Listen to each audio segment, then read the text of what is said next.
And the Ukrainian Armed Forces has released footage, it says, shows the destruction of a key bridge in Russia's Kursk region, though there are no official reports yet to indicate exactly where the bridge is.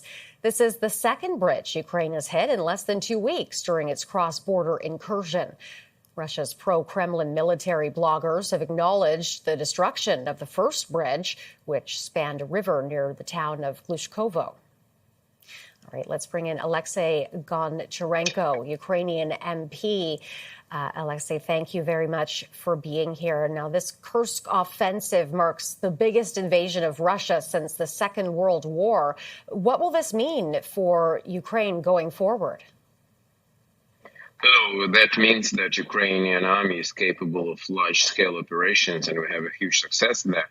Ukraine already controls near 1,000 square kilometers of Russian territory, which makes this territory is bigger than Liechtenstein, Malta, San Marino combined. So it's quite significant territory, and it's already 2 weeks after the start of operation, and Russia can't do anything about this.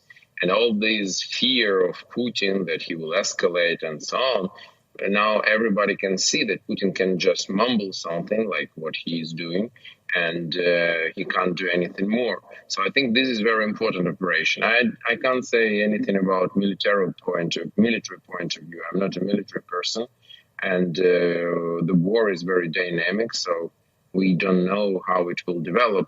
But from political point of view, I think it's very important because we showed to Russian people that this war will happen not only on Ukrainian soil, and not only Ukrainian villages, towns, and cities will be burned down, but Russian too, if they will not stop this war. Also, we showed to the world that Russia is not so strong like they tried to show, and I think this is very important. How worried are you, though, about Belarus getting involved and this growing into a wider regional conflict? I'm not concerned about this because Belarus in reality is involved from the first day of full-scale invasion, because Russian army attacked Ukraine also from Belarus, and their supply lines were coming from Belarus. And in general, Belarus is occupied by Russia. That's true. Lukashenko is not the president. He's even not a dictator. He is Putin's go-later. He is a complete puppet of Putin in Belarus, and that's something you should understand. So the threat from Belarus is always present. When we are speaking about 1/3 of Belarusian army is a small army. It's just several dozen thousands of people, which is compared to almost 1 million which Ukraine has, and more than 1 million which Russia has. It's not a big army at all.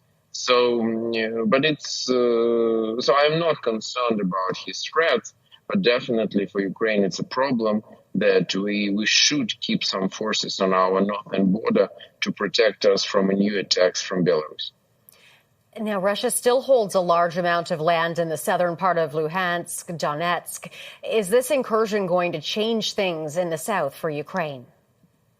Yeah, the situation in the south and in the eastern part of Ukraine is difficult, and Russia continues to push there, but their advances are not so big. For Ukraine, during these 2 weeks, occupied more territories than Russia did from the beginning of this year. To make some estimations. But yes, still we have big problems there. But it's a military story, so you need to attack your enemy where your enemy is not prepared for, what Ukrainian armed forces brilliantly did. All right, that is our time, Alexey. Thank you very much for being here. We appreciate it. Thank you.